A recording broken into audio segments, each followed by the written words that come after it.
कर्दम ऋषि ने भगवान की अनंत वर्षों तक तपस्या की। भगवान प्रसन्न हो गए, प्रसन्न होकर के कहने लगे वरदान मांगो, क्या चाहिए। तो कर्दम ऋषि ने एक वरदान मांगा।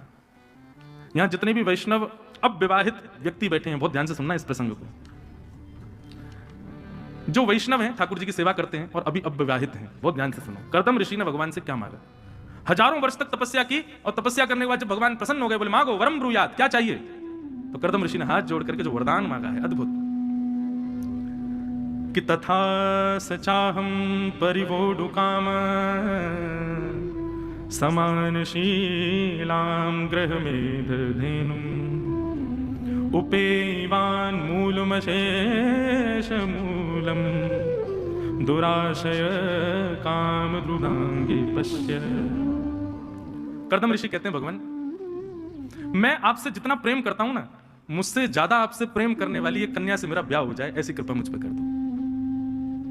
मतलब मैं आपकी जितनी सेवा, जितना भजन, जितना आपसे स्नेह करता हूं नाथ, मुझे विवाह करना है, गृहस्थ आश्रम में जाना है, पर मैं चाहता हूं कि जो मेरी पत्नी हो वो मुझसे भी अधिक आपसे स्नेह करने वाली हो। ये 1000 वर्षों की तपस्या का केवल यही वरदान मुझे चाहिए।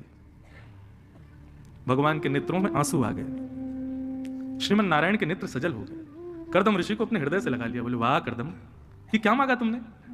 ये 1000 वर्षों से एक पैर पर खड़े होकर तपस्या तुम इसके लिए कर रहे थे। बोले हाँ भगवान, मुझे एक योग्य भक्त पत्नी मिले, इस ऐसी कृपा मुझ पर करो। आजकल बंधुओं बड़ी विडंबना है, वैष्णव होना, ठाकुर जी का भक्त होना बड़ी चिंता का विषय बन गया है। कहां तो युवा भक्ति मार्ग में आएंगे नहीं, और आते हैं तो उनके माता पिता बड़े चिंतित हो जाते हैं।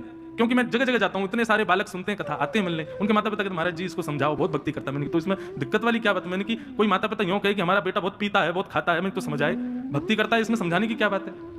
नहीं महाराज जी, अब इसका विवाह होगा, कहीं इसका पति या इसकी पत्नी वैसी नहीं मिली तो, अरे खाने पीने वाला होता, खाने पीने वाली मिल जाए तो चलेगा, उसके अकॉर्डिंग तुम खाने पीने वाले बन जाओ। लेकिन हम वैष्णव हैं, हमको वैष्णव पति नहीं मिलेगा, इसलिए हम वैष्णवता छोड़ दें, ऐसा तो नहीं।